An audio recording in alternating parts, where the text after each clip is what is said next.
Planetarium ini karena termasuk planetarium yang terbesar ketiga di dunia.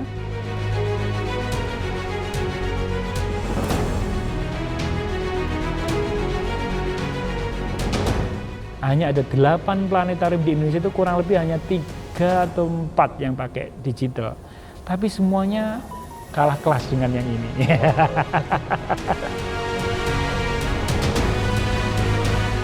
Kita juga diminta mengukur kiblat, kita diminta untuk memberikan, nah termasuk yang besok nanti itu kita mau ru'yah Syawal, itu totally sosial.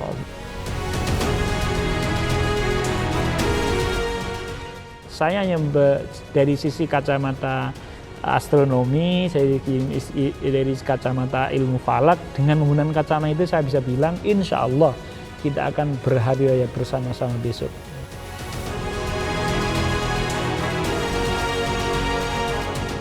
Menjalankan show, menjalankan pertunjukan, itu nanti di sini. Setiap orang bisa datang ke sini secara publik, secara umum.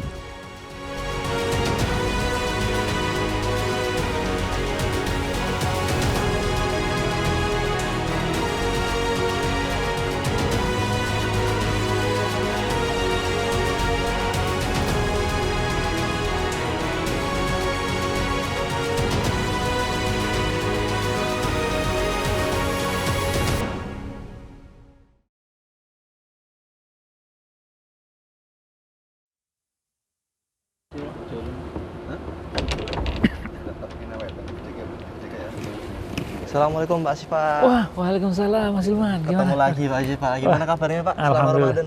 Wah, ini puasanya lancar. Alhamdulillah, Wah, belum bolong.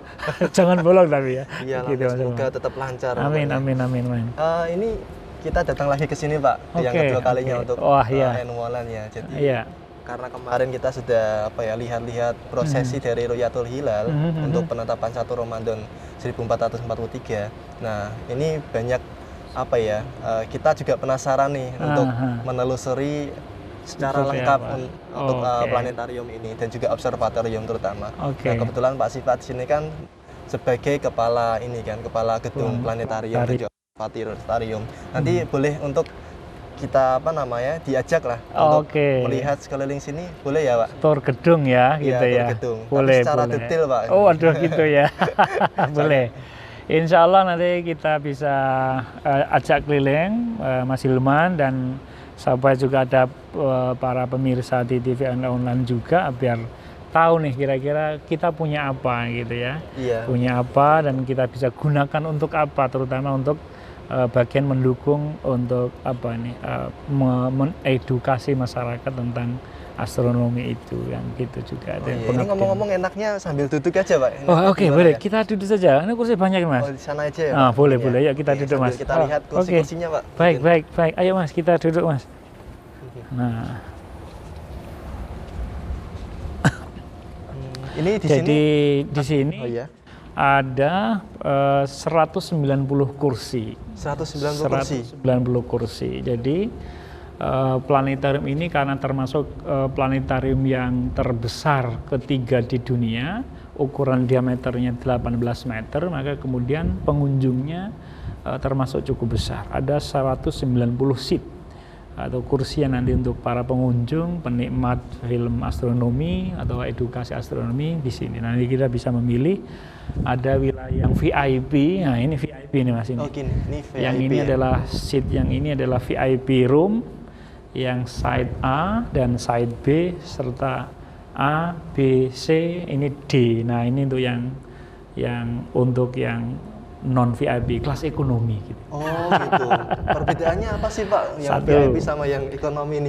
Perbedaannya dari sisi kursinya mungkin beda. Yang ini sudah permanen, tapi nanti karena view-nya, gambarnya ada di arah kurang lebih di sini, gambar di planetarium, maka objek terpaling enak melihatnya dari sisi side ini, dan paling banyak juga dia sepanjang ini, jadi separuh ini sampai sini. Maka operatornya ada di sana di belakang, karena memang proyek gambar itu akan dimunculkan dari mulai arah ke sana ke sini semua. Nah, sehingga view terbaik adalah yang side ini dan ini.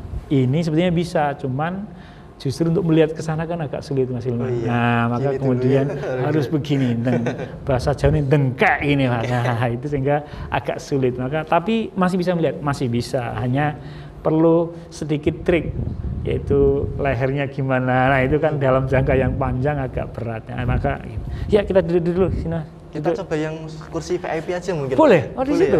Boleh. Nah, kita boleh ini duduk di VIP. Kayak gimana? Wah, gitu. Boleh ini. Jadi ini kursi VIP seperti ini. Nah, sebetulnya kita ini juga dilengkapi dengan tempat yang bagus Mas Hilman. Misalnya ini saya buka. Oh, ini bisa gitu. Dibuka juga ya? Nah, kalau misalnya nanti untuk pembelajaran, nah ini bukan tempat makan. Sebab di sini tidak boleh makan. Karena kalau nanti makan, wah bisa repot itu. Jadi ini adalah tempat untuk menulis, gitu ya? Mencatat, mereview, memberikan catatan-catatan untuk kecil di sini dan mungkin naruh buku yang kecil. Jadi hanya untuk mengambil catatan-catatan kecil. Ini kita pakai ini. Jadi ini tidak disediakan untuk makan dan minum. Nah, kira-kira semacam itu. Jadi selain untuk mencari Ruqyatul Hilal simulasinya, itu di sini untuk acara apa aja biasanya, Pak? Oke, jadi kami di sini jadi planetarium itu punya 3 fungsi, Mas. Sudah sering saya bicara di beberapa kawan-kawan. Planetarium itu mempunyai 3 fungsi. Yang pertama fungsi bisnis, ya. Fungsi bisnis maksudnya apa? Jadi Wali Songo mempunyai gedung ini bagian dari unit bisnis yang dikelola oleh UIN. Jadi maksudnya ini adalah menjadi alat untuk mendatangkan keuntungan. Maka kita jual jasa. Apa yang kita jual? Show, paket-paket show, paket-paket film, paket-paket pertunjukan. Nah, ini nanti kita di sini. Jadi mestinya nanti kalau yang datang bayar. Nah, Mas Iman sudah bayar apa belum? Oh, belum. Harus bayar dulu ya, Pak? Harus. Tapi karena ini dari publikasi ya mungkin ya biasa lah. Jadi biasa. Di wartawan itu selalu nggak pernah bayar kalau kemana-mana. Iya. Malah dibayar. Nah, jadi ada paket bisnisnya. Jadi ini bagian jadi akan menjalankan show, menjalankan pertunjukan. Itu nanti di sini. Dan setiap orang bisa datang ke sini secara publik, secara umum. Yang kedua kita punya fungsi akademis. Fungsi akademis itu apa? Jadi planetarium itu dipakai juga untuk memperkuat kajian-kajian akademik. Jadi untuk magang, untuk sebagai laboratorium juga, untuk mahasiswa yang terutama mahasiswa falak dan astronomi. Maka disinilah fungsi laboratorium menjadi kuat. Jadi kita juga akan gunakan untuk penjelasan materi-materi keantariksaan, materi tentang ilmu falak. Nah ini fungsi laboratorium, termasuk kita juga menerima untuk magang, menerima kunjungan, menerima untuk latihan. Bagian dari fungsi planetarium observatorium sebagai fungsi akademik ya, fungsi akademik. Nah, ada peran yang ketiga namanya fungsi sosial.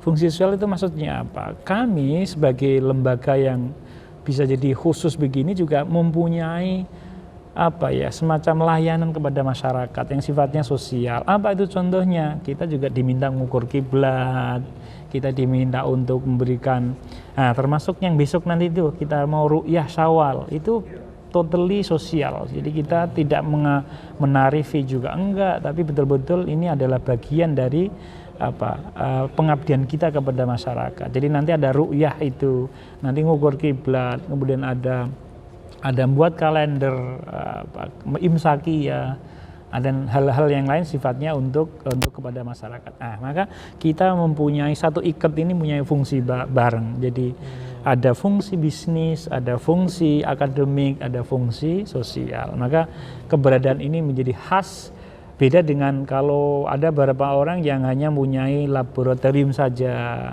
Kita punya tiga-tiganya. Ya bisnisnya ada, ya akademiknya ada, sosialnya juga ada. Nah itu makanya seperti itu Mas Hilman. Oke, menarik sekali. Karena tadi saya kira itu cuma untuk Ruqyatul Iya. Untuk penentuan kiblat ya iya, Pak. Betul. Ternyata lebih kompleks lagi untuk secara sosialnya ya Pak. Kemarin kan kita pas kesini kan ketika Ruqyatul Hilal yang untuk penentuan awal Ramadan. Nah sebentar lagi kita juga akan menentukan 1 Syawal. Nah, itu perbedaannya seperti apa sih Pak Syifa? Gini, jadi memang ini kita sudah akan memasuki salah satu fungsi gabungan antara sosial dan akademik ya. Ketika proses Ru'yatul Hilal itu adalah ada 2 fungsi yang kita jalankan, yaitu fungsi menjalankan sosial kita untuk bagian dari kita memberikan kontribusi kepada masyarakat Islam di Indonesia secara khusus dan dunia pada umumnya. Kita ingin memperlihatkan bahwa perintah agama itu kan jelas, sumu li ru'yatihi wa aftiru li ru'yatihi. Kita diminta untuk kalau mau puasa atau mau berhari raya lihat dulu dong hilalnya ya, bukan hilmannya ya. Bisa aja tapi melihat hilal. Nah, banyak orang yang nggak paham nih, hilal itu wujudnya kayak apa, kapan dia harus muncul, apakah setiap hari, apakah ada di mana-mana, apakah ada di mall, apakah di mana. Nah, itu maka kita perlu memberikan edukasi. Nah, artinya maka nanti ketika proses itu kita ingin memberikan pelajaran secara umum bahwa hilal itu ternyata siklusnya adalah per 29 hari. Mestinya tepatnya 29,5 ya, 29,53. Jadi hilal itu akan mulai ada kembali setelah proses namanya ijtima. Jadi di hilal itu adalah fase termuda setelah ijtima atau setelah ketemunya matahari dengan bulan. Nah, maka itulah yang nanti kita hilal. Ada di mana? Nah, nanti kita akan lihat. Ada di sebelah mana, ketingginya berapa lama. Itu nanti kita akan lihat dengan proses namanya Ru'yatul Hilal, dan kita akan menjalankan fungsi itu nanti ketika Ru'yatul Hilal. Kita akan besok di tanggal 1 Mei insya Allah kita akan melakukan itu, dan nanti kita akan gunakan kemampuan seluruh SDM kita ini bagian untuk bukan bisnis yang kita tampilkan, kan nggak mungkin dan ru'yah bayar dulu, nggak boleh. Nah, ini bagian untuk pengabdian kita kepada masyarakat, bahwa UIN mempunyai ini untuk melayani masyarakat. Untuk apa? Biar tahu kapan sih harus mengakhiri Ramadan itu kapan. Kira-kira seperti itu. Untuk mengenai perbedaan pendapat mengenai 1 Ramadan ataupun 1 Syawal itu. Kemarin kan juga sempat pas waktu rame. 1 Ramadan kan sempat rame ya. Jadi ada yang puasanya itu hari Sabtu, ada yang puasanya itu hari Ahad gitu. Nah, kebanyakan juga menyatakan bahwa ini ternyata di suatu daerah hilalnya nggak kelihatan, ada yang bilang kelihatan. Nah, untuk menyikapi hal seperti itu seperti apa sih Pak? Nah, ini menjadi menarik sekali. Kita ini memang punya potensi selalu berubah, berbeda hanya di Indonesia. Maka besok memang secara nanti kita bisa simulasikan sebetulnya Mas Hilman dengan menggunakan gedung yang megah ini. Bisa kita simulasikan, walaupun belum saatnya tapi kita bisa simulasikan. Nah, kita punya seakan-akan mempunyai kekuatan luar biasa oleh Tuhan. Sekali lagi jangan salah ya, nanti kemarin saya dibully banyak orang nih. Ini sudah nggak percaya Tuhan dengan kekuatan teknologi. Enggak, maksud saya kita seakan-akan diberikan kekuatan Tuhan untuk menyempatkan itu. Iya, sakhara syamsa wal qamar.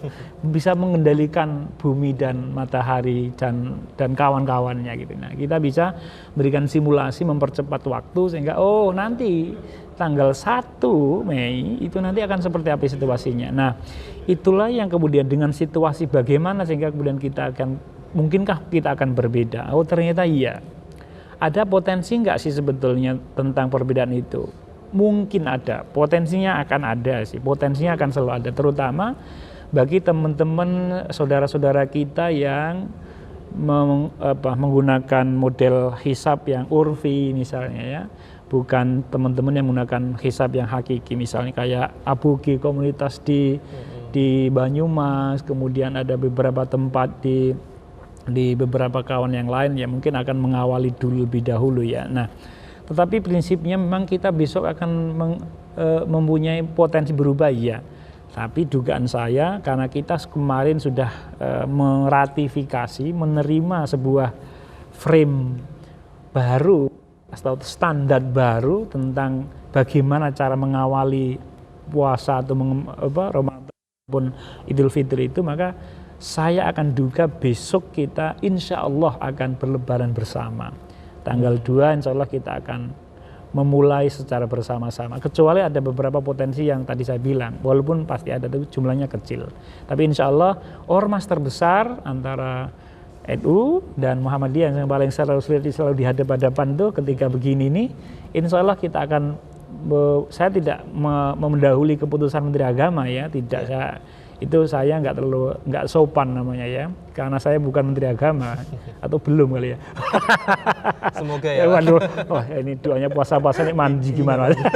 Nah, saya tidak mau mendahului itu, tetapi dominan bersama-sama. Itu berdasarkan hitungan namanya ru'yah atau hisab kalau yang itu. Nah, gimana kok bisa sama, Mas? Yang pertama, secara saya menerangkan dari sisi hisab. Menurut hisab, memang kita di Indonesia ini besok di Syawal itu posisi hilal sudah positif, sudah di atas ufuk, di atas horizon, dan ketinggiannya sudah sangat tinggi. Bahkan di Aceh yang paling barat, di Aceh itu ketinggian hilal sudah melebihi dari 5 derajat. 5 derajat itu sudah cukup tinggi ya, sudah cukup tinggi, dan potensi terlihatnya sangat tinggi, sangat tinggi.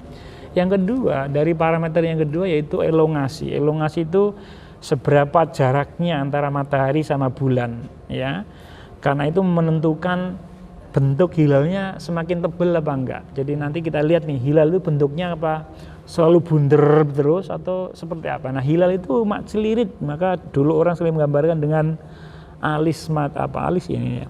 Kayak apalagi yang habis dikerok itu, yang cewek-cewek itu kan tipis sama celirit ngono. Nah, kira-kira kayak gitu. Apalagi yang alisnya diganti itu. Wah, diganti ya. Itu gak ada. Atau mungkin jangan-jangan ada jadi fashion baru nih, hilal tempel di sini ya. Nah, jadi hilal ini akan tampak setipis itu. Nah, siapa yang menentukan bentuk fisik atau bentuk fisik dari hilal itu? Bentuknya tebal itu lebih banyak seberapa jarak dia dengan matahari. Semakin jaraknya jauh, maka dia akan mempunyai porsi lebih besar bagian dari hilal yang akan memantulkan sinar matahari. Dan maka kriteria yang baru itu menggunakan 2 kriteria, tinggi sama jarak matahari dengan bulan itu berapa. Semakin jauh, potensi terlihatnya juga semakin tinggi. Termasuk juga umur, semestinya sih umur hilal itu. Tapi yang disepakati kemarin adalah itu. Nah, dengan menggunakan kriteria imkan ru'ya yang baru kemarin, insya Allah di Indonesia sudah memenuhi kriteria itu.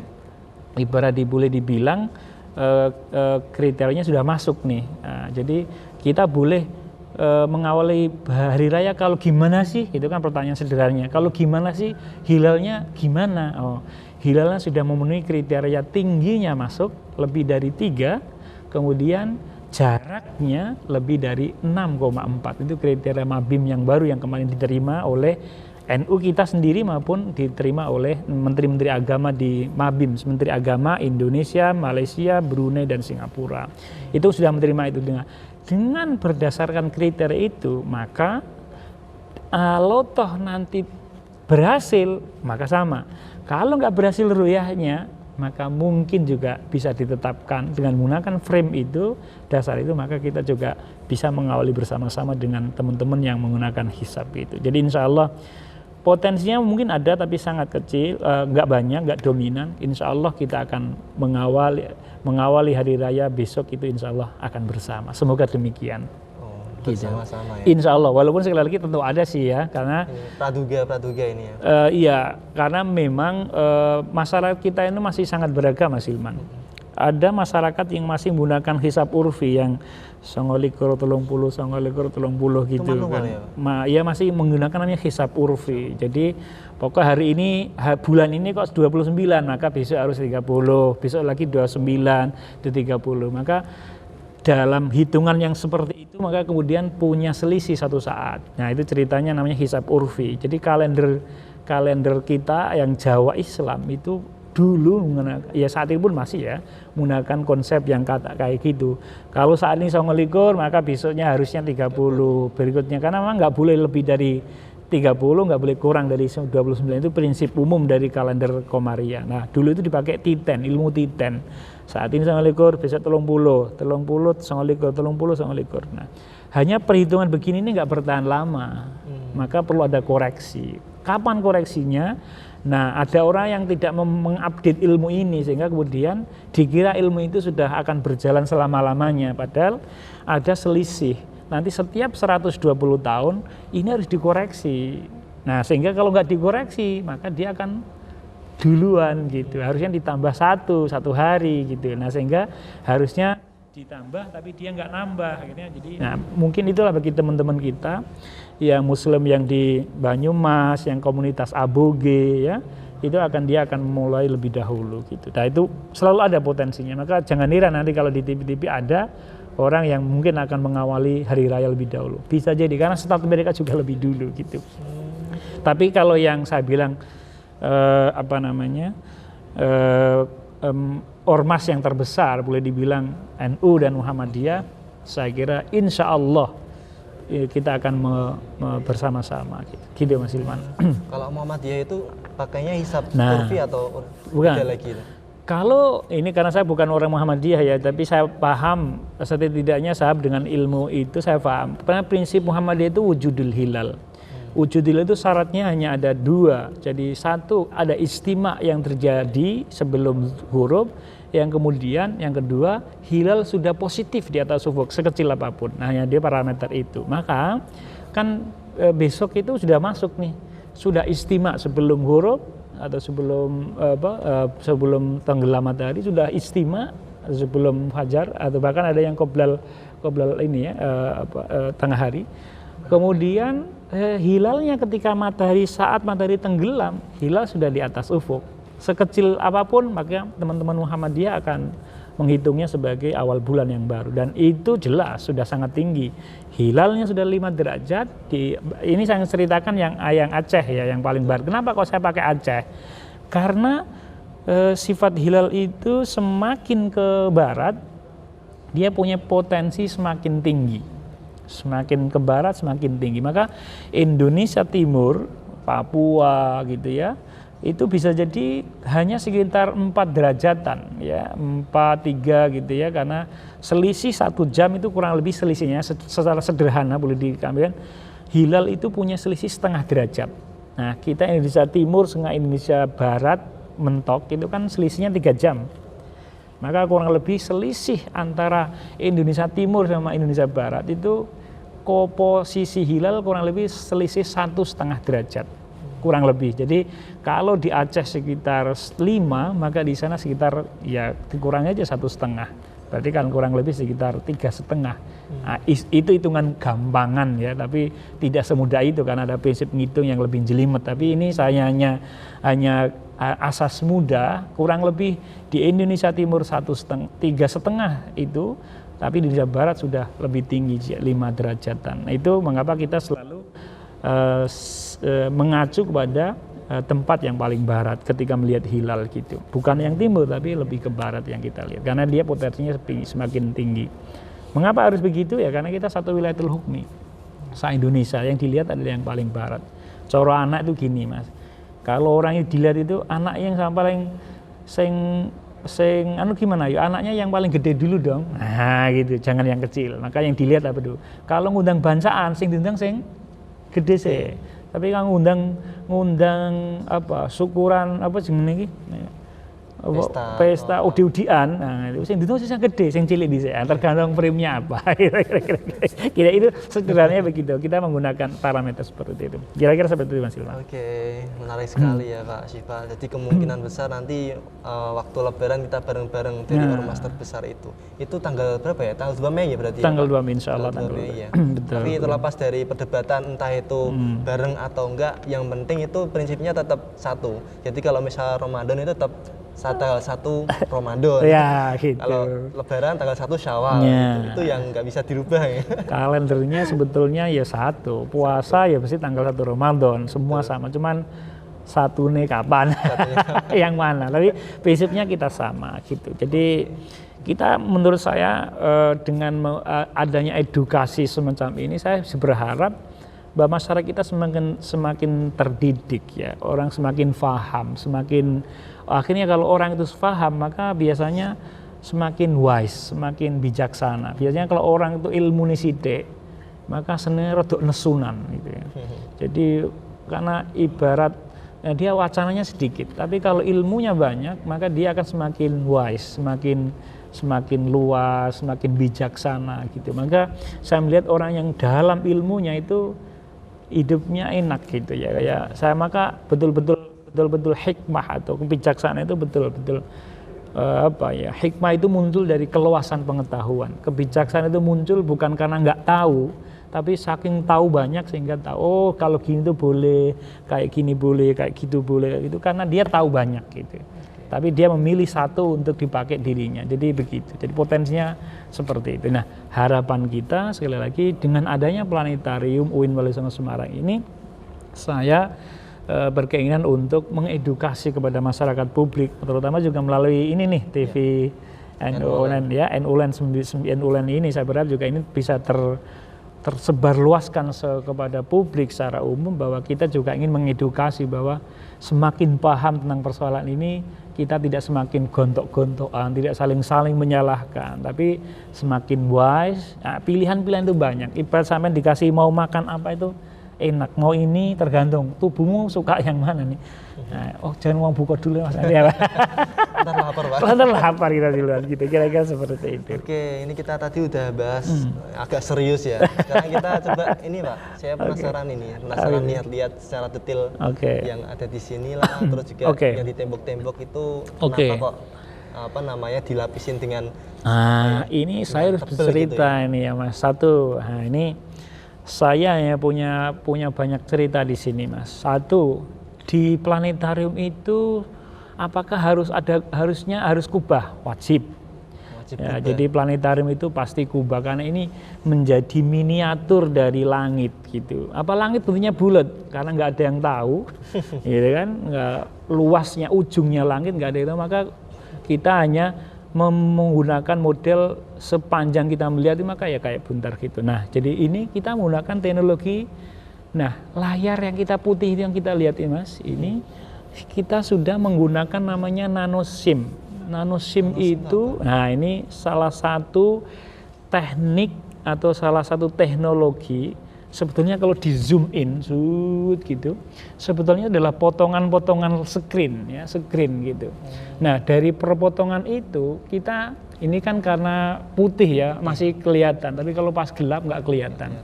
Nah, semakin tidak kelihatan sambungannya, itu maka itu semakin mahal. Nah, kira-kira gampangannya coro TV itu ada edge-nya kan, ada pinggirannya. Semakin nggak kelihatan pinggirannya itu mahal. Kira-kira mesti TV mahal gitu. Podo HP Mas. HP kok layar kabeh. Nah, mungkin kok layar kabeh itu HP larang gitu. Tapi kok layarnya ono sisinya sih, nah itu kira-kira murah. Nah, kita teknologi ini sudah menggunakan nanosim. Nanosim itu adalah layar di mana ini sudah menggunakan nano coating. Jadi coating itu udah pakai coating, coating itu bahasa Inggris untuk lapisannya. Ini bukan geber, bahasa Jawanya geber itu apa ya Mas? Layar tancap gitu ya, yang bakal ngelundung enggak. Kita ini sudah menggunakan sebuah coating kayak metal tapi di coating pakai aluminium, kemudian sambungannya tidak kelihatan. Nah, itu maka kita menggunakan nanosim. Nah, ini kita menggunakan diameter 18, maka sangat mahal. Jadi teknologi ini menurut saya sepanjang pengetahuan saya belum ada yang menyamai. Di Indonesia? Di Indonesia belum ada. Jadi makanya kalau boleh ngecap nih ibaratnya ibaratnya gini lah ya, saya emang ya dodolan yang paling nomor 1 lah gitu. Tapi jangan sombong, nanti jangan sombong. Nah, saya hanya menceritakan, kalau sombong lembaga nggak apa-apa lah, kalau pribadi. Nah, kira-kira begitu maksudnya. Jadi dari sisi layar kita menggunakan namanya teknologi nanosim. Jadi mungkin yang sekarang ini akan dibuat itu kayaknya miliknya Taman Ismail Marzuki, jadi planetarium di Jakarta. Mungkin akan menggunakan pola ini, tapi saya belum tahu detailnya. Tapi saya hanya bisa cerita milik di sini. Ini adalah teknologinya nanosim. Nanosim itu sambungan antar panel layar sudah tidak kelihatan, maka sedemikian detailnya. Dan luas juga, ini 18 meter. Yang kedua, ini kita datangkan langsung dari apakah boleh nggak ya kita ceritakan? Ya, boleh lah. Ini kita datangkan langsung dari Amerika Serikat. Yang masang pun bukan orang Indonesia ya. Kenapa harus begitu? Karena yang tahu masangnya juga bukan orang sembarangan. Jadi ibaratnya coron dandani HP Samsung ya kudu ning HP Samsung gitu ya. Ini juga sama. Masang ini pun juga waktu itu juga kita datangkan dari Amerika juga. Jadi yang kebetulan dan masang ini. Jadi yang masang juga orang khusus. Kita nggak boleh, maka ini juga nggak boleh dipegang-pegang Mas, karena nanti potensinya jadi nek dekok nanti gambarnya juga jelek gitu ya. Nah, ini tukang bangunannya ada di Amerika ya. Nah, tukangnya kita wanita ya, tukang itu dari Amerika gitu.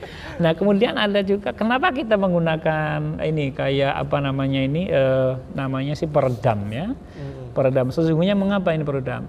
Secara fisikanya begini Mas, di tempat yang bentuknya tertutup apalagi ini, maka potensi gaung atau gema itu banyak. Nah kalau nanti Mas Hilman duduk di situ di tengah, maka suaranya itu kayak mantul kembali. Nah untuk menghindari itu, apalagi nanti kita pakai sound yang mantap nih, nanti saya akan ceritakan soundnya juga. Maka untuk menghindari potensi soundnya akan feedback, maka kita perlu namanya peredam suara. Maka ini semuanya kita tutup ini. Nah, peredam suaranya juga bukan anggar kerdus ditempel-tempel ya. Nah, itu saya kira itu kelas pemula. Nih kita bagus ini insya Allah dengan kualitas peredam yang cukup bagus. Ini kita buat ini bukan biar apa-apa, tapi kebetulan warnanya hijau. Apakah mungkin nggak tahu ya?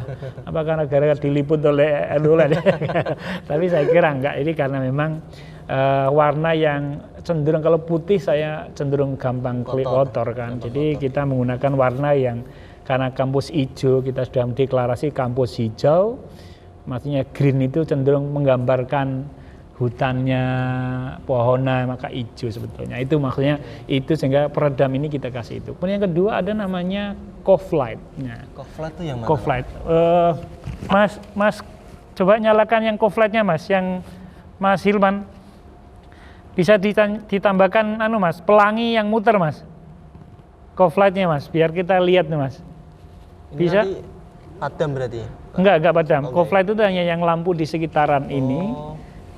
Silakan Mas, bisa ditampilkan Mas Cove-Lite-nya Mas. Oh enggak mau yang kelihatan. Ya yang Cove-Lite itu ini.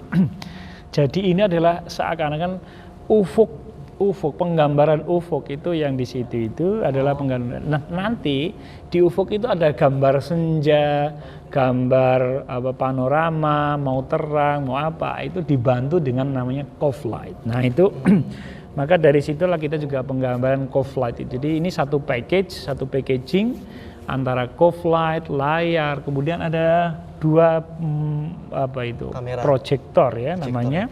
Proyektor itu yang memang secara khusus itu proyektor digital yang kita pakai. Nah, satu yang saya juga mau ceritakan, proyektor kita adalah proyektor yang pakai yang digital. Dan boleh dibilang di Indonesia ini ada beberapa varian untuk menggunakan proyektor untuk di planetarium. Yang pertama, yang generasi pertama ada yang dari pabrikan Jerman namanya Universarium. Dia dari teknologi Zeiss.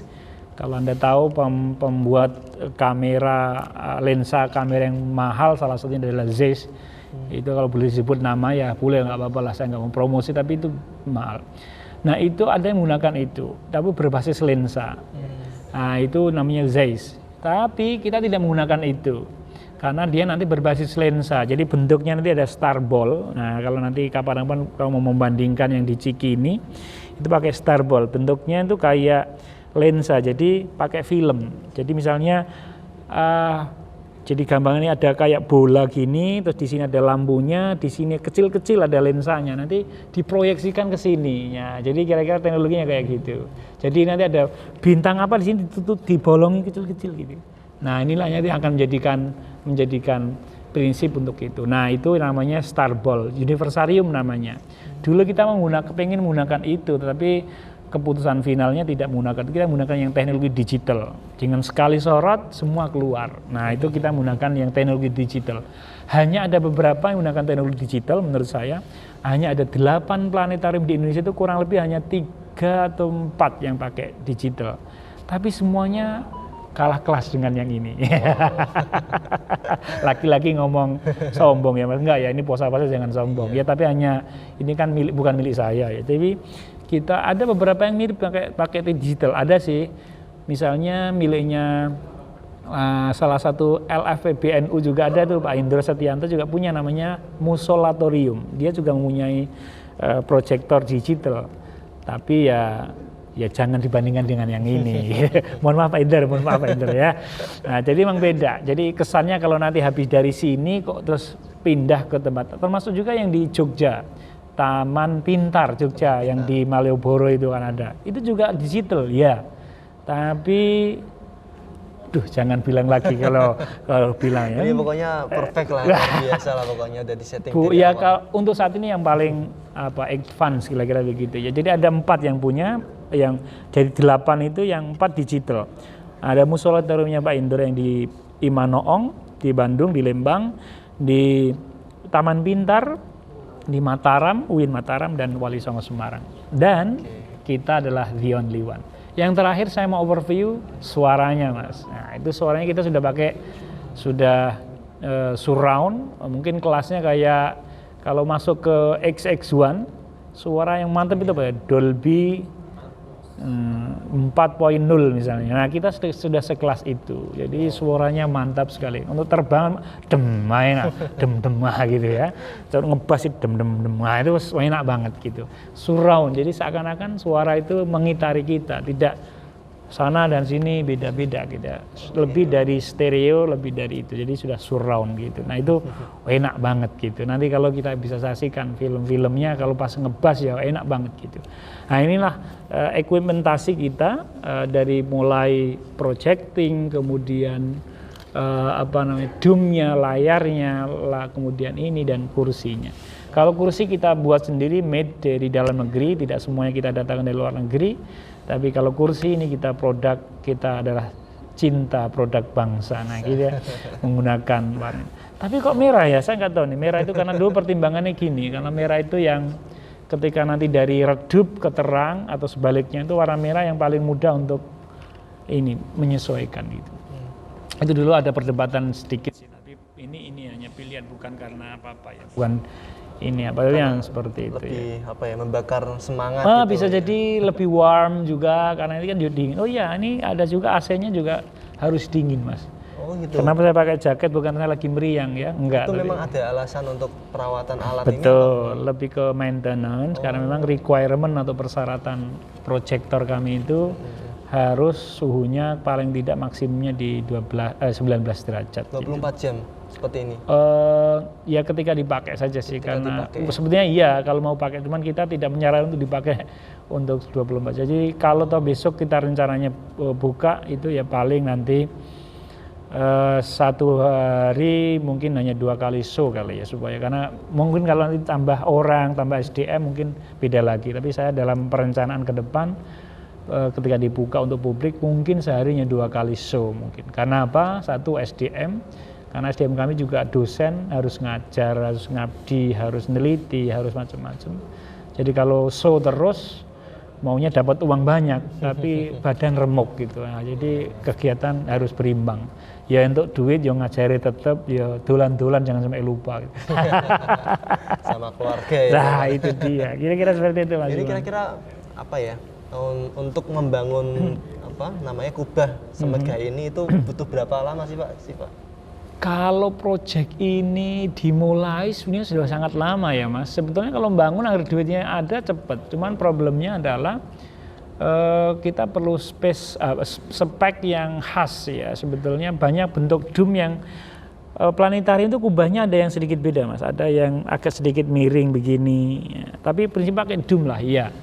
Kita mulai membangun ini kurang lebih di 2018 ya, kurang lebih 2018. Saya lebih tepatnya saya lupa, tapi kurang lebih sekitar itu saya ingat saya mulai membangun dan berakhir di 2020. 2 tahun kita bangun, tapi itu dengan sekian banyak gedung ya. Jadi mungkin kalau hanya bangun ini tok mungkin ini cepat, tapi karena proyek kita ini kalau ini kebetulan ini kita dibiayai oleh atau dibantu atau disupport oleh Islamic Development Bank.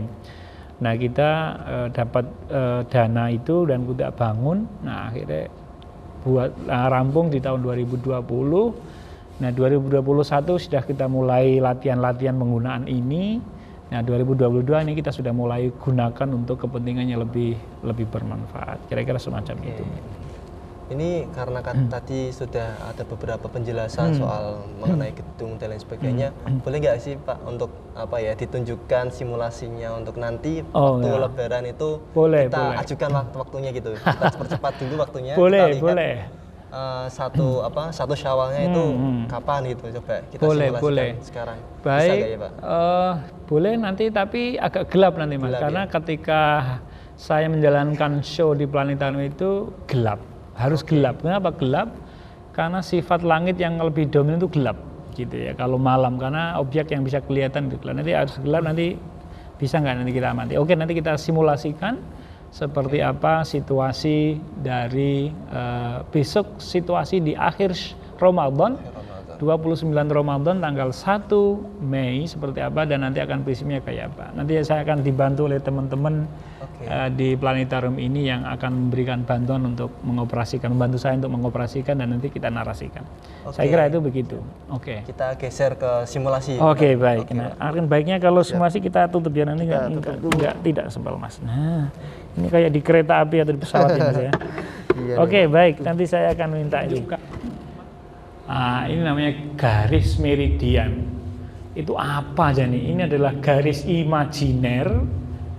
Dalam bahasa astronomi ini garis yang membedakan wilayah sebelah timur ini adalah wilayah siang atau pagi, yang sebelah sini adalah wilayah sore. Nah, ini namanya garis meridian. Maka kalau jam segini ini dihitung matahari kita masih di wilayah timur, betul? Maka belum memasuki namanya wilayah, disebut di wilayah di tengah, disebut dengan kulminasi atasnya. Maka ini masih dihitung wilayah pagi. Nanti zuhur, dimulai. Nah, ini menjelaskan waktu zuhur nih. Ketika matahari sudah di zuhur, maka dia akan di sini. Dia akan nempel di ini. Inilah nanti titiknya menentukan zuhur itu kapan. Nanti setelah itu matahari harus benar-benar melewati garis meridian ini.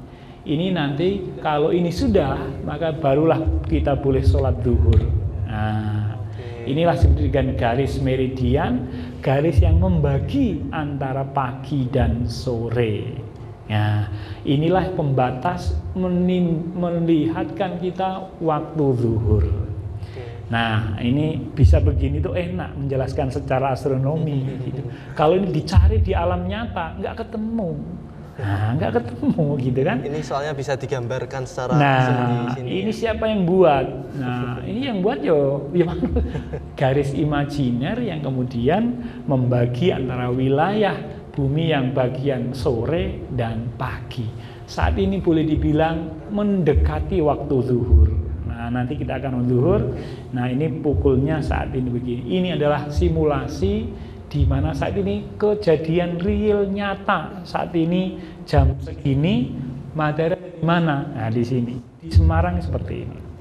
Nah, yuk kita geser. Maka kita akan tenggelamkan. Nah, tadi kemarin ketika kita menggunakan simulasi di awal Ramadan kemarin, saya banyak dapat masukan. Jangan dengan kekuatan teknologi. Nah, itu nanti saya lihat dengan kekuatan Allah ya, bolehlah. Nah, kita bisa geser nih matahari dengan kekuatan sakhara syamsa wal qamar. Kita bisa turunkan, kita percepat nih. Tapi jangan buka dulu ya, Mas. Beda konsep itu. Waktunya bisa kita percepat, tapi jangan buka dulu gitu ya. Nanti khawatirnya, lu kan udah tenggelam. Nah, ini lagi bahaya nih. Ini itu ya matahari tapi nggak ada bayangannya kita. Nah, bayangannya ya belum, karena kita apalagi dingin. Nah, kita akan sedang mengalami menenggelamkan matahari. Jadi yang bisa menenggelamkan kapal Bu Susi. Saya bisa menenggelamkan matahari. Lebih keren saya dong. Nah, kita lihat Mas Ilman.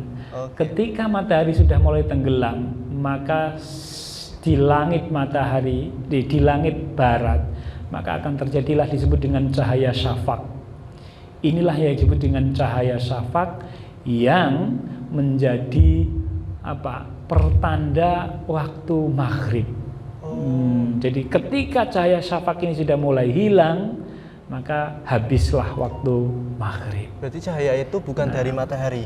Cahaya matahari, tapi bekas matahari kan tidak kayak cahayanya kan tidak langsung frontal, ketika tenggelam langsung set hilang, kan tidak.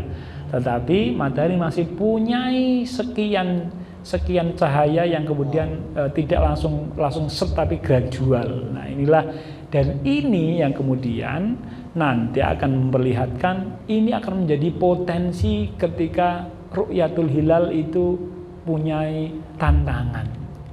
Nah, ini ketika saya tanggal besok ini sudah saya contohkan di 1 Mei, ya, 1 Mei matahari tenggelam, maka posisi di Semarang hilal sudah punya ketinggian sekitar 454, hampir 5. Nah, kalau 4,60 itu 4 derajat 60 itu sudah 5. Ini 4,54, kurangnya 6 menit sedikit saja dia sudah sampai itu.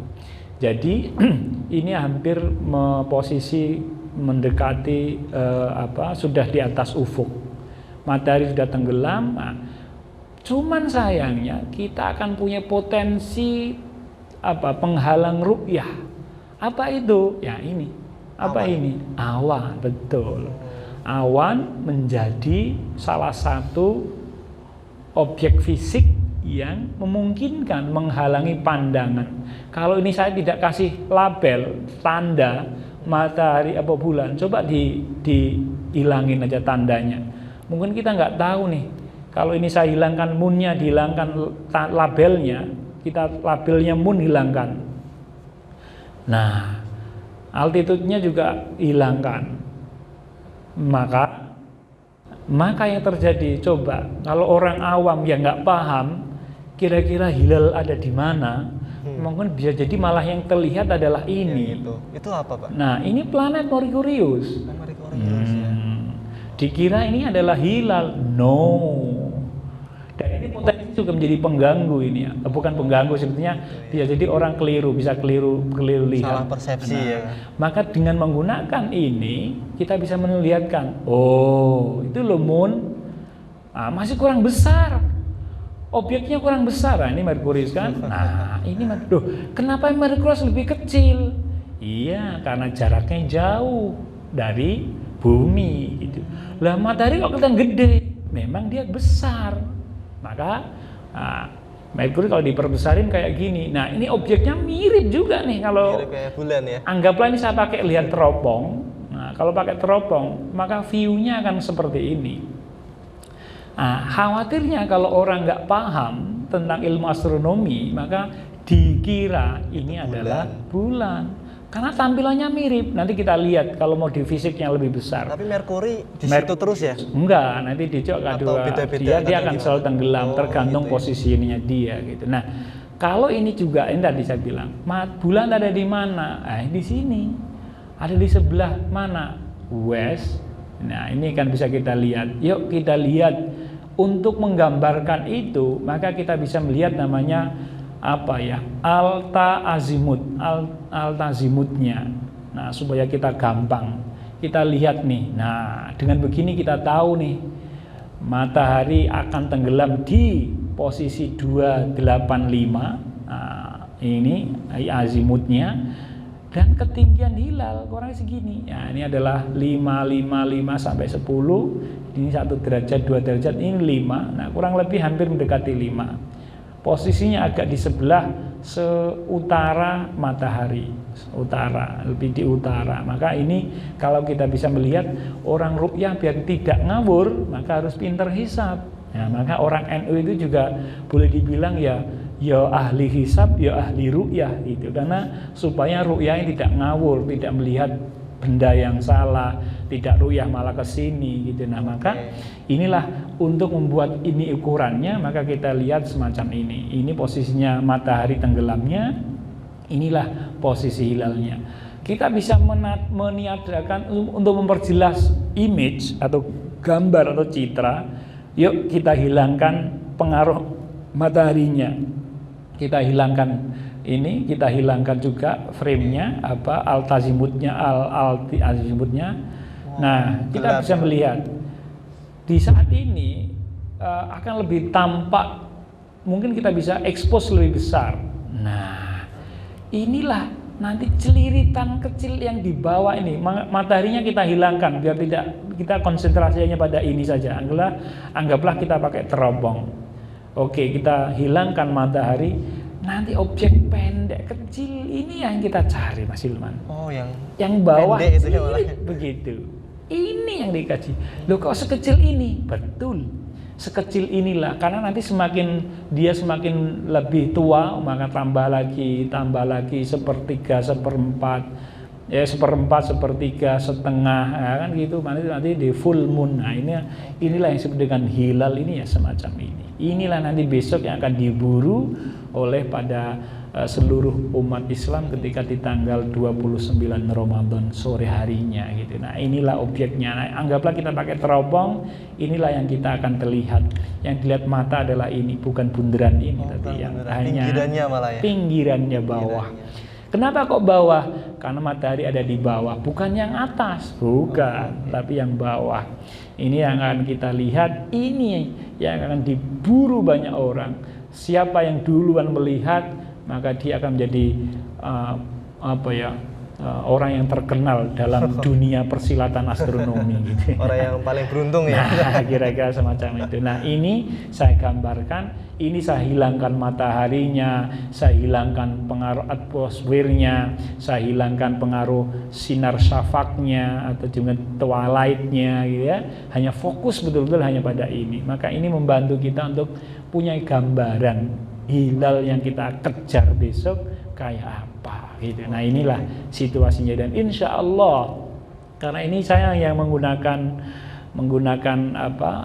simulasi di Semarang, dan di Semarang kurang lebih ketinggian di Semarang hilalnya adalah 4,54, hampir 5, kurang lebih hampir 5. Nanti kalau di Aceh ya itu insya Allah jauh lebih besar. Nah, kalau nanti ada yang melihat, kita berhari raya bareng. Kalau nggak lihat, juga harinya juga kemungkinan bareng. Loh, kok bisa begitu? Tadi bisa saya sampaikan, karena syaratnya tadi kita sudah menerima syarat untuk memasuki awal bulan baru itu syaratnya sudah terpenuhi atau standarnya sudah terpenuhi, yaitu ketinggiannya sudah mencapai minimum 3 derajat, di Indonesia sudah lebih. Dan jarak, yang bisa bilang jarak matahari dengan bulan itu lebih dari 6,4. Nah, maka kalau pakai kriteria itu, maka kalau toh nanti tidak ada yang berhasil melihat hilal, maka diputuskan pemerintah akan memulainya bersama-sama. Maka prediksi saya tadi, tanpa mendahului keputusan Menteri Agama, kita akan mendapati insya Allah hari raya kita akan sama-sama. Yuk itu. Nah, kita mau lihat kan, Mas, wujud Merkurius itu kayak apa? Yuk, ini saya kira cukup, Mas. Ini atau mau ditambahkan lagi? Sudah cukup. Sudah jelas banget. Kita lihat itu. Nanti Merkurius itu wajahnya kayak apa? Nanti kita bandingkan. Kita berkunjung ke Merkurius. Sama siapa saya tahu. Jadi ini menjadi pengecoh yang mirip sama. Yuk kita kunjungi view Merkurius. Nah, adalah bumi kita semua yang kita tinggalkan ini ya. Ini adalah di Arab Saudi. Nah, Indonesia nggak kelihatan ya. Wah, ini Arab Saudi ini ya. Oke, kita akan terbang. Bulan kita lewati. Nah, ini bulan kita lewati. Anggaplah kita sedang terbang. Nah, yuk kita akan terbang, pasang sabuk pengamannya. Ibaratnya kita jadi astronot di kira-kira semacam itu. Nah, inilah wajah sang Merkurius. Nah, kalau ini pakai teropong, akan setampak seindah ini gitu ya. Nah, ini kita nggak pakai teropong. Nah, inilah yang saya maksud dengan Merkurius. Penampakannya nanti kita bandingkan. Ini penampakannya kayak gini nih. Nah, sifat fisiknya kayak apa? Nah, bisa kita lihat nanti sifat fisiknya. Nah, ini adalah kawah-kawah yang ada di Merkurius. Nah, ini Merkurius bentuknya ya kayak gini, bulat juga, mirip kayak bulan, memang, tapi lebih gede. Nah, Ini kita lihat, ini adalah kawah-kawah habis tembakan para asteroid yang jatuh berhamburan di permukaan Merkurius. Di sana ada orang itu ya? Hidup di sana nggak sih? Apakah ada orang? Nggak ada. Makhluk hidup atau apa? Makhluk hidup nggak bisa hidup karena dia suhunya siang hari adalah 4000 derajat. Wah, siapa yang bisa hidup di 4000 derajat? Sampeyan bakar sak mobile entek kabeh. Ini adalah kawah-kawah yang terjadi yang ada di Merkurius. Ini sudah habis gempuran, tapi ini bukan bomnya Rusia ke Ukraina ya, bukan ya. Bukan, tapi ini adalah kawah-kawah yang dibentuk akibat tembakan asteroid, benda langit yang jatuh menghantam di sini. Inilah yang terjadi. Nah, ini view-nya seindah ini Mas Hilman dan teman-teman yang ada di NU Online. Nah, coba kita lihat sifat fisiknya. Wah, hati-hati ya. Nunduk muntah. Awas ini. Baik. Kita Merkurius, sifatnya sudah bisa kelihatan nggak nih Mas? Nggak bisa kelihatan ya. Kelihatan, tadi sudah kita siapkan sifat fisik dari Merkurius itu. Sifat fisik Merkurius itu misalnya, nah ini dia. Ini sifat fisik dari Merkurius. Di satu hari di bumi itu dia sama dengan 59 hari di Merkurius. Jadi ternyata satu hari di kita sama dengan 59 hari. Nah, jadi jangan berharap puasa di situ Mas Hilman. Sampai enggak kuat ini. Karena dia satu harinya sama dengan 59 hari di bumi. Bayangkan itu. Nah, sehingga karena dia satu harinya terlalu lama, maka jangan heran kalau siangnya ibaratnya dipanggang oleh matahari, lama banget kepanggangnya. Maka jangan heran kalau suhu siangnya mencapai 4000 derajat Celcius. Di sana nggak ada hujan ya Pak? Hujannya mungkin ada nggak? Ya mungkin nggak ada karena atmosfernya tidak ada. Jadi pembentuk awannya nggak ada. Kita bisa ada hujan gara-gara apa? Kita ada atmosfer yang kemudian bisa menahan sehingga kemudian muncullah hujan. Maka hujan itu menjadi sebuah keajaiban yang hanya terjadi tidak di semua benda langit. Nah, kita nggak terjadi hujan, nggak ada. Dia satu tahunnya hanya berumur 88 hari. Kita butuh satu tahun butuh waktu 365. Di sini setahunnya cepat, hanya 88 hari. Di umur sampai ini ulang tahunnya cepat. Dalam satu tahun bisa sampai ulang tahun. Ulang tahunnya cepat. Tapi termasuk petua.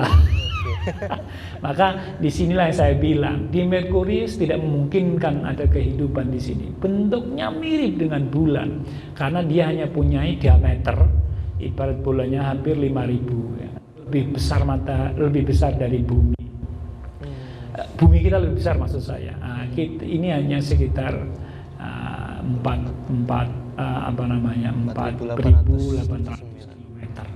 Atmosfernya nggak ada oksigen, yang aja natrium dan kalium.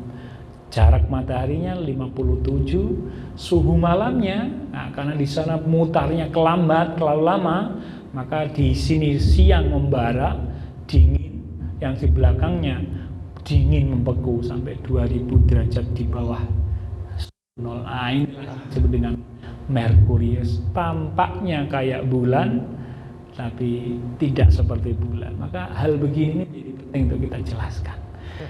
Ini menjadi sering. Jadi nanti juga ada namanya Venus yang sering mengecoh para peruqyah, yang mirip juga view-nya, cuman juga menjadi pengecoh ketika ruqyah.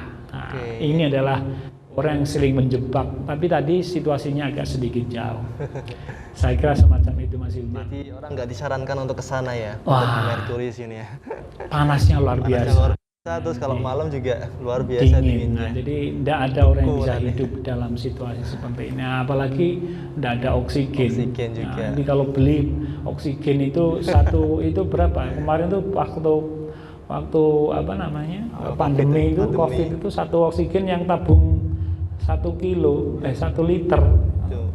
Itu berapa? 500.000. Bahkan sampai jutaan itu. Malah kalau dengannya 1 juta. Padahal kita menghirup itu bisa kita hitung itu berapa liter oksigen kita hirup itu.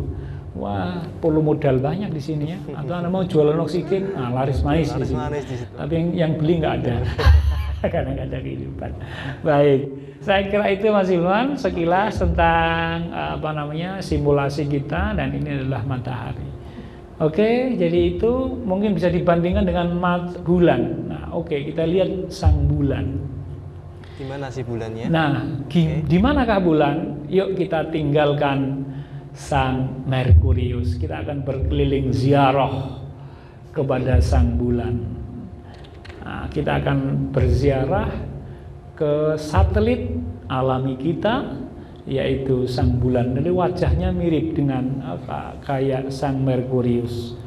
Nah, kita akan lihat. Nah, ini dia yang sering dicari nanti. Ini penampakan ketika full moon. Nah, asumsinya seluruh badannya akan mulai tampak besar begini, Mas Hilman. Nah, maka nggak perlu pakai teleskop. Pas purnama atau full moon enak lihatnya. Tapi ini kita perbesar sebesar yang memungkinkan kita bisa lihat. Nah, mungkin mirip, nasibnya sama dengan Merkurius, dihantam benda-benda langit asteroid yang lain. Nah, tapi lebih halus ya, Pak Siva? Lebih halus ya. Itu, ya, karena dia sifat batuannya beda. Nah, walaupun mirip, nanti kalau dibelah kayak kelihatan. Ini terjadilah. Inilah wajah sang rembulan kita. Nah, jadi kalau kita tampak ya begini, inilah sang bulan. Mirip, nasibnya mirip sama, karena mirip sifatnya mirip-mirip sama. Yang membedakan ukurannya, kalau dia bulan lebih kecil daripada Merkurius. Nah, kira-kira maka hati-hati. Kita bisa ini kawahnya punya nama-nama sendiri. Sebenarnya punya nama, kalau dikasih nama boleh. Nah, ada orang, para peneliti yang kemudian menemukan ini, maka dikasih nama-nama sendiri. Karena saya tidak termasuk yang mengamati, maka saya tidak kasih nama saya. Kalau saya itu mengamati, saya kasih nama. Namanya Kawah Anam. Kawah Syifaul Anam. Nanti NU ngamati Kawah NU. Di sana antara berkembang ormas-ormas Islam mungkin ya. Sayanya yang menemukan itu adalah kawah-kawah di bulan itu. Nah, ini orang yang meneliti lah yang berikan nama kawah-kawahnya. Di sana ada ini nggak, alien nggak sih Pak? Nah, ini pertanyaan yang banyak ditanyakan ya. Ini adalah apakah ada penghuni di sini? Secara ilmiah, dalam kacamata kehidupan, di ukuran kehidupan manusia, tidak ada. Karena tidak ada oksigen, tidak ada tumbuhan, nggak ada air gitu ya. Maka untuk ukuran kehidupan yang ala manusia tidak ada. Tapi kalau kehidupan di luar model kehidupan manusia, standarnya standar ala bukan manusia, mungkin bisa jadi ada. Tapi ini penelitian ini masih debatable. Kayaknya masih banyak yang tidak terlalu percaya, karena memang belum ada pembuktian secara ilmiah yang bisa mengatakan ada makhluk yang bisa hidup di bumi. Kalau makhluk dalam arti bukan mikroorganisme ya. Kalau mikroorganisme mungkin ada gitu. Tapi ini secara ilmiah, secara astronomi belum ada satupun yang menemukan ada kehidupan, kebudayaan, apalagi ini tradisi dugderan, tidak ada di sini.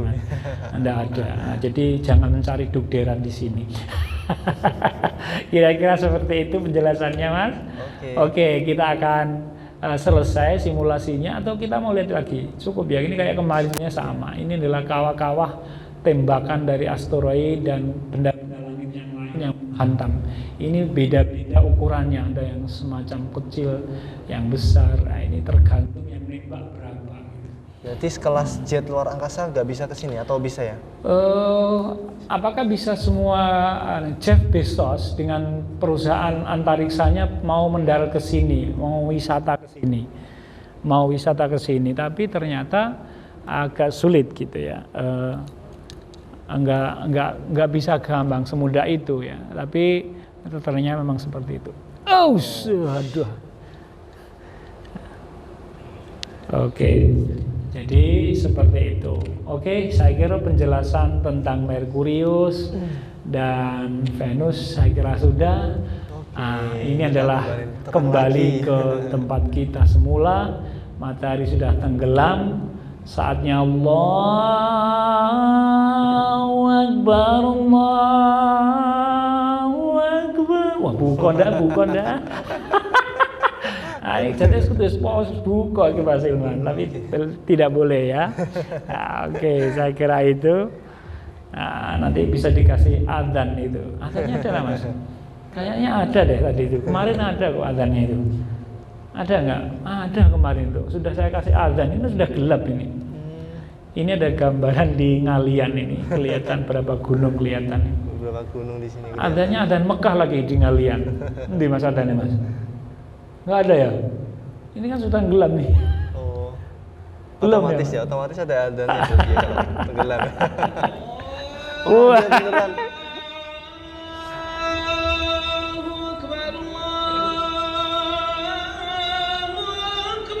Wah. Alhamdulillah. Oke.